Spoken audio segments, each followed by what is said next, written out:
여러분, 그리스도인은 길과 진리이신 예수님을 따라 걷는 사람입니다. 그리고 그 예수님을 따라 걸으면서 주님께서 명하신 대로 순종하며 살면 그와 같이 하나님께서 부어주시는 은혜, 내 공로, 내 노력, 내 조건, 내 실력, 그것과 상관없이 하나님께서 그저 나 사랑해 주셔서 나에게 부어주시는 은혜가 해변의 모래보다도 더 많게 부어지는 것, 그것이 하나님의 구원의 은총을 받은 하나님의 백성된 자들에게 주신 복인 줄 믿습니다.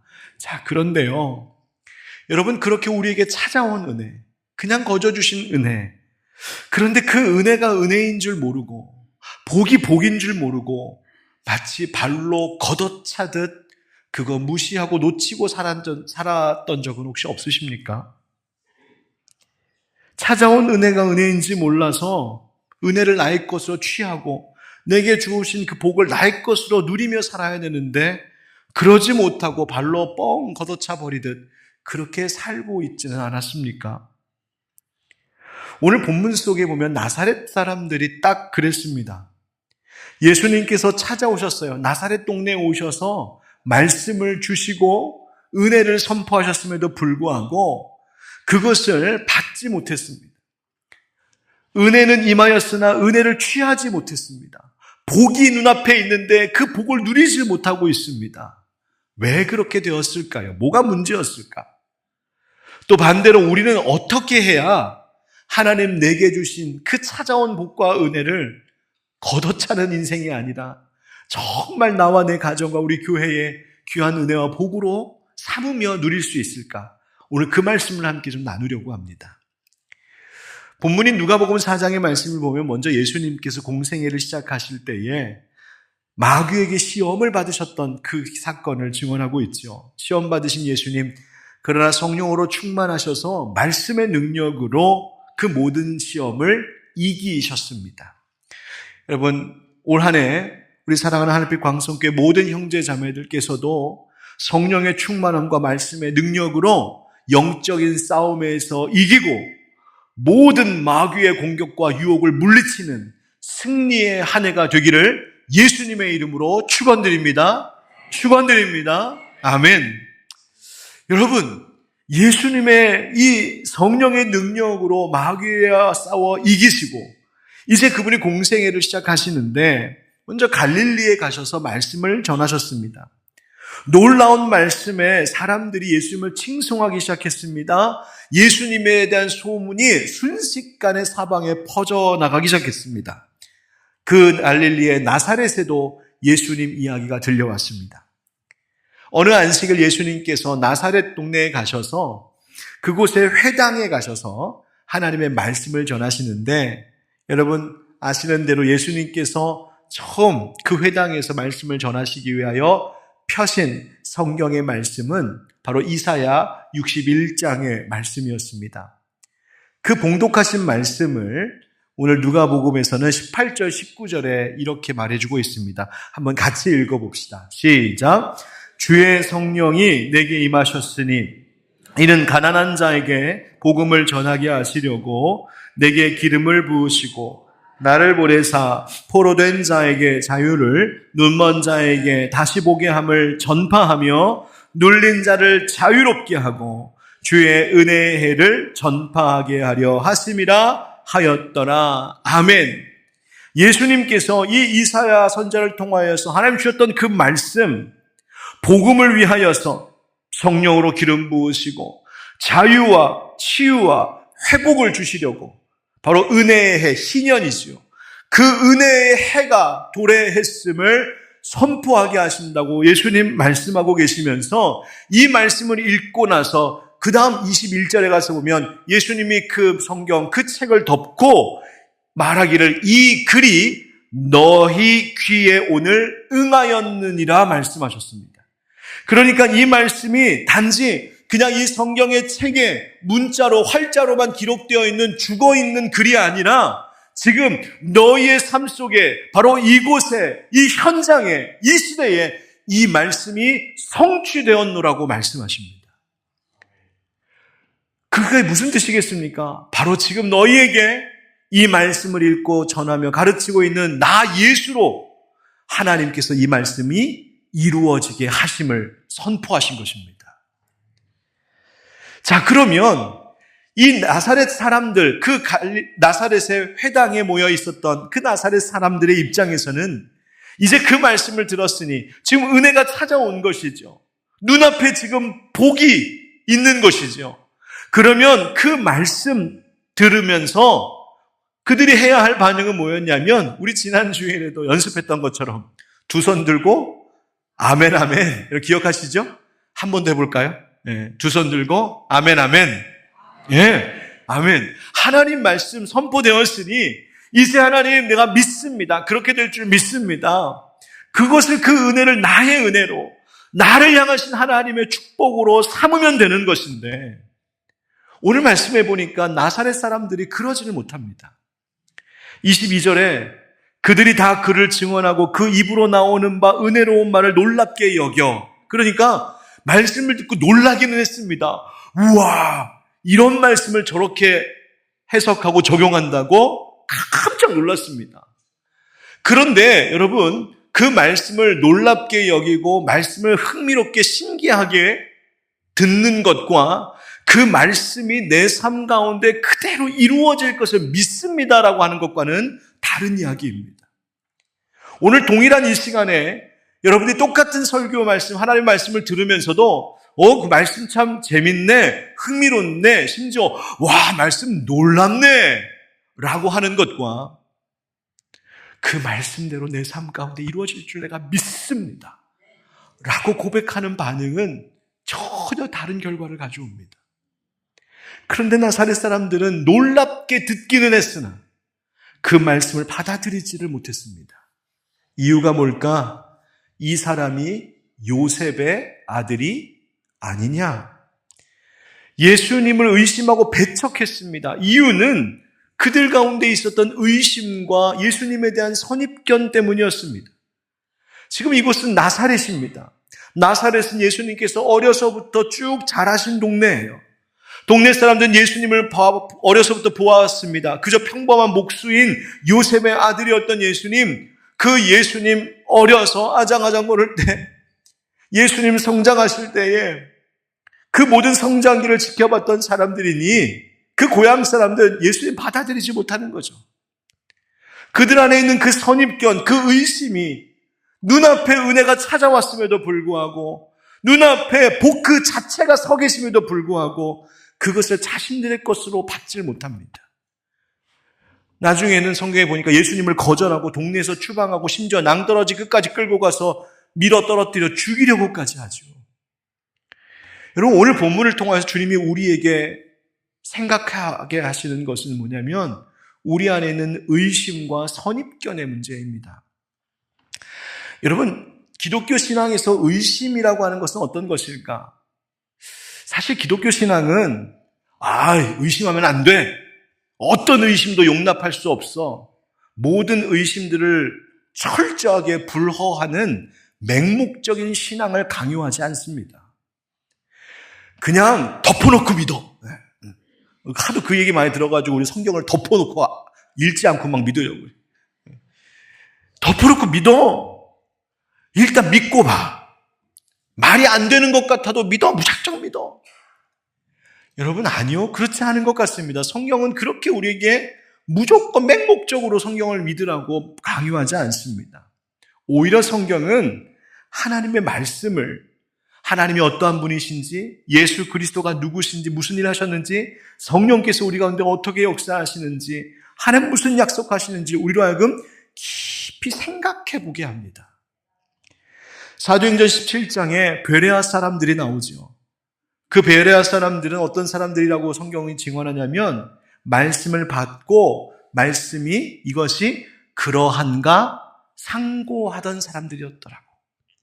그러니까 말씀에 대하여서 합리적인 의심을 갖고 정말 이 말씀이 참된 진리인가 깊이 생각해보고 연구해보고 숙고하는 태도의 사람들이었다고 말하는데 그것이 우리에게도 필요한 것이죠.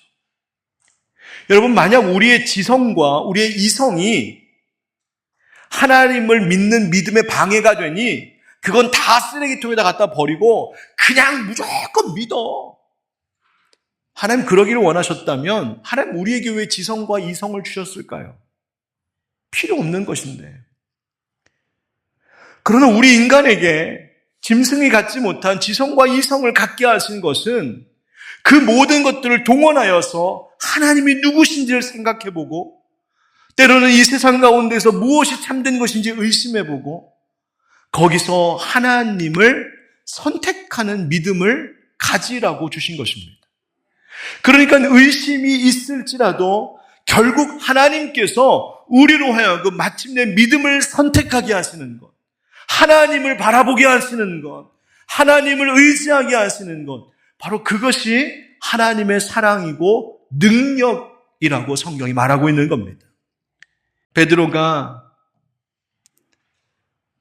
예수님께서 풍랑이는 바다 위를 걸어오실 때에 예수님 보면서 그랬죠. 예수님, 나도 무리를 걷게 해주세요. 대단한 믿음이죠. 예수님이 그래? 오라 그러셨어요. 그때 그 말을 믿었어요. 그래서 배에서 내려 물 위를 걸었어요.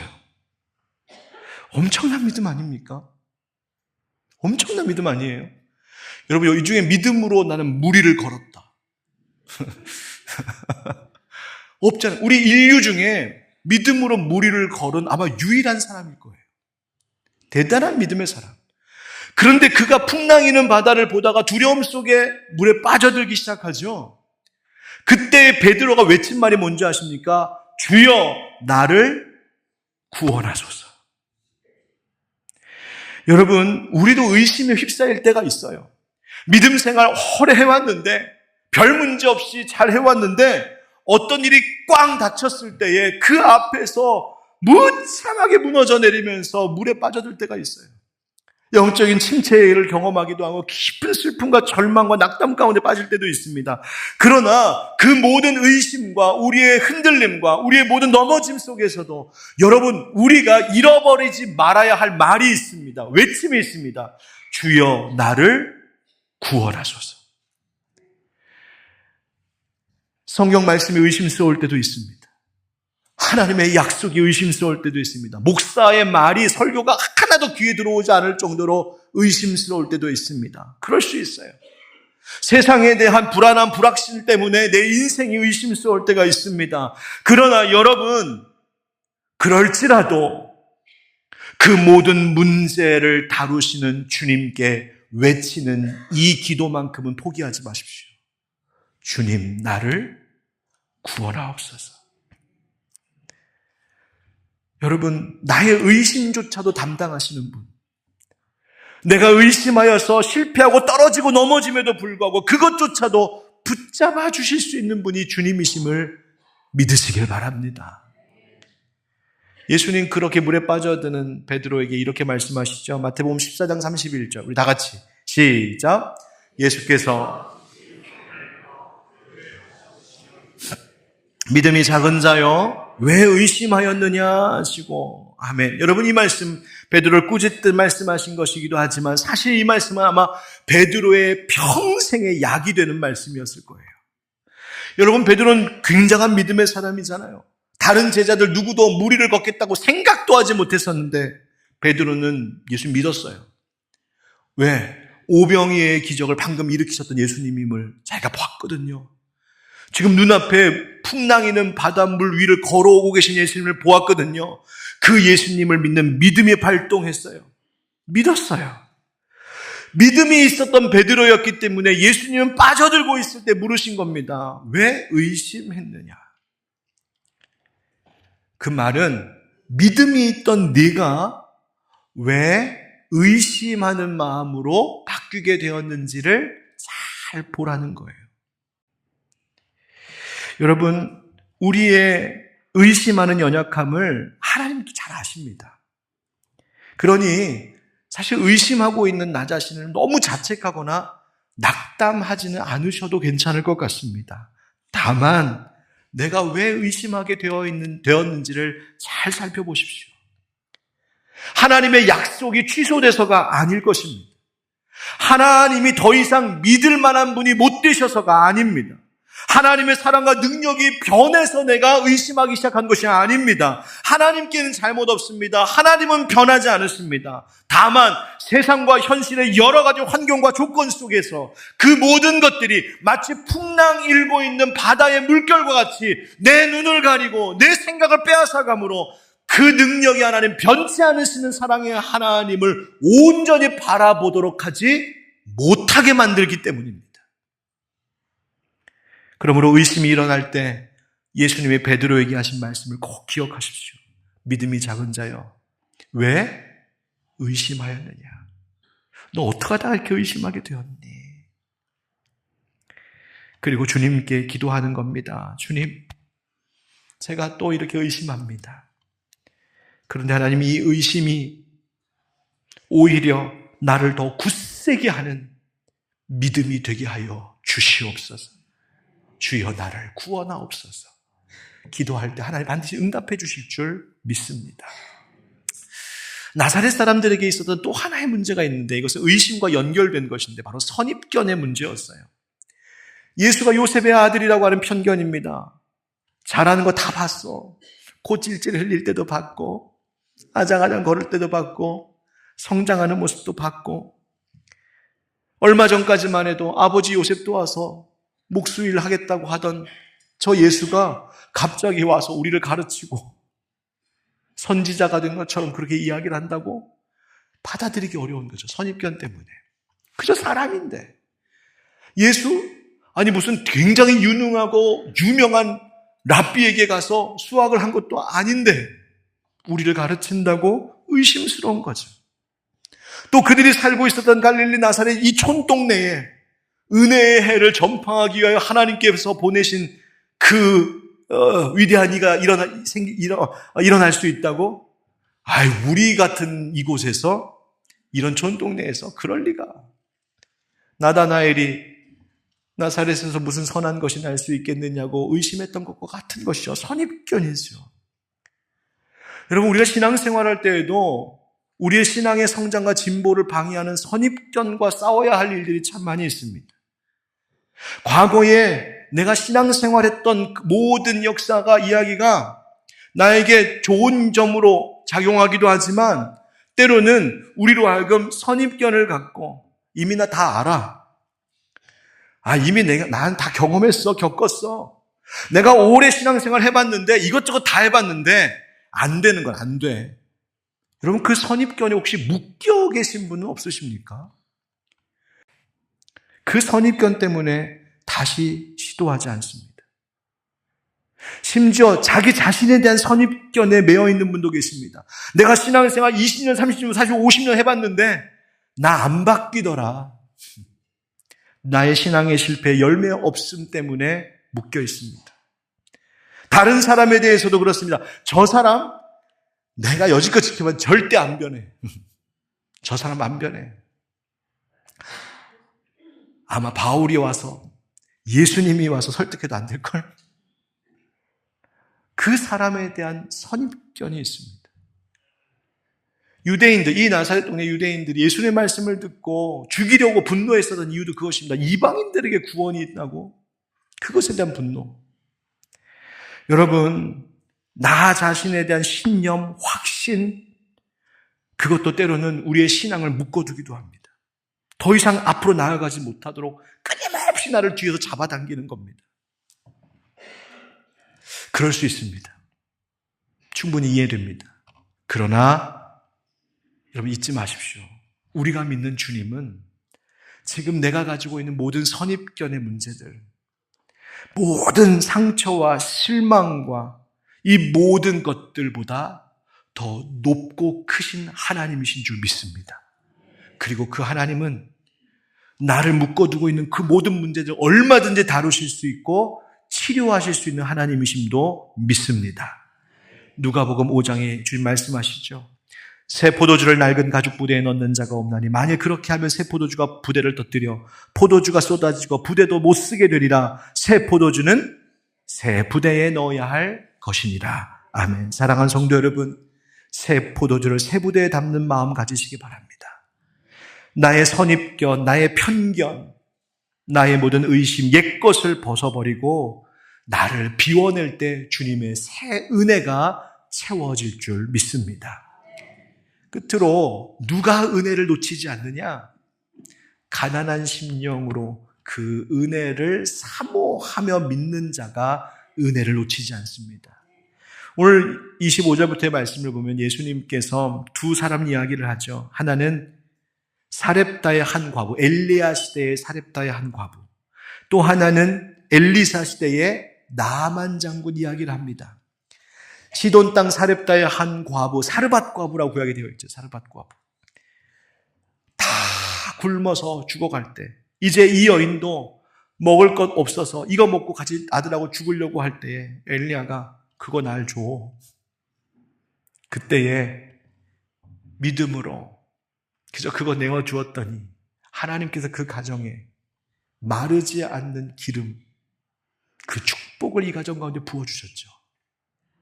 그때 이스라엘에도 과부가 많았습니다. 예수님 말씀하신 대로. 그런데 하나님의 구원의 은총이 이 이방 여인에게 갔습니다. 엘리사 시대의 나만 장군, 요단강 가서 나병 고침받으려고 요단강 가서 7번 씻어라. 처음에는 의심했지만 아마도 믿져야 본전이지 그런 마음으로인지 그 겨자씨같이 작은 믿음 가지고 요단강 7번 몸을 물에 담갔더니 나병이 깨끗하게 나았어요. 나아만 장군 이방 사람입니다. 유대인 아닙니다. 그런데 그에게 치료의 은혜가 임했습니다. 구원의 은혜가 임했습니다. 왜? 그들이 가난한 심령으로 하나님의 은혜를 사모하며 그 겨자씨 같은 믿음의 능력을 발휘했기 때문입니다. 사랑하는 성도 여러분, 천국은 침노를 당한다고 지금 말씀하시죠. 간절히 열망하는 자에게 은혜가 있습니다. 여러분, 올 한 해 어떤 마음으로 한 달을 살아오셨습니까? 올 한 해 하나님께서 나에게 부어주실 은혜를 기대하십니까? 내가 얼마나 믿음으로 성장하고 우리의 가정이 얼마나 믿음으로 더욱더 견고하게 세워질지를 간절히 열망하고 믿는 그 뜨거움이 여러분 가운데 있으십니까? 바로 그것을 붙드는 자에게, 그것을 바라는 자들에게 하나님이 은혜를 주시는 거예요. 우리가 의심 버리고 믿음으로 구하는 것 하나님은 주십니다. 사랑하는 성도 여러분, 오늘 말씀해 보니까 예수님이 그 분노하는 사람들, 자기를 죽이려고 하는 사람들 가운데를 지나가셨다 이렇게 되어 있어요. 묵묵히 침묵으로 그냥 꿋꿋이 지나가십니다. 우리가 그래야 될 사람들입니다. 때로는 우리를 두렵게 하고 의심하게 하고 불안하게 하는 일들이 세상 가운데 막 일어납니다. 사람들의 말이 마치 나의 믿음을 무너뜨리려고 하는 공격처럼 다가오기도 합니다. 온갖 일들이 풍랑이는 바다처럼 나를 의심케 합니다. 그러나 그럼에도 불구하고 묵묵히 가는 겁니다. 어떤 길을? 하나님, 나는 하나님 믿습니다. 하나님 내게 은혜 주실 줄 믿습니다. 그 믿음의 길을 묵묵히 가는 것, 그것이 바로 우리의 길입니다. 누가는 이 나사렛 동네를 뭐라고 표현했냐면 동네가 건설된 산, 이런 표현을 씁니다. 그러니까 나사렛이 산 위에 건설되어 있는 거예요. 산 위의 동네 하면 생각나는 말씀이 있죠. 예수님 말씀하셨어요. 너희는 세상의 빛이라. 산 위의 동네가 숨겨지지 못한다. 우리가 드러나야 될 곳이에요. 우리가 믿음으로 살아갈 때, 우리가 겨자씨 같은 작은 믿음일지라도 그걸 통하여서 산을 옮기는 역사를 일으키실 하나님을 믿는 믿음으로 살아갈 때, 우리의 주변에 저 산 아래에 또다시 의심과 두려움 가운데 있는 이들이 우리를 보면서 믿음을 다시 갖기 시작하는 거예요. 사랑하는 성도 여러분, 그 놀라운 믿음의 역사가 우리 하늘빛 광성교회 가득 일어나는 올 한 해가 되기를 구주 예수님의 이름으로 축원드립니다.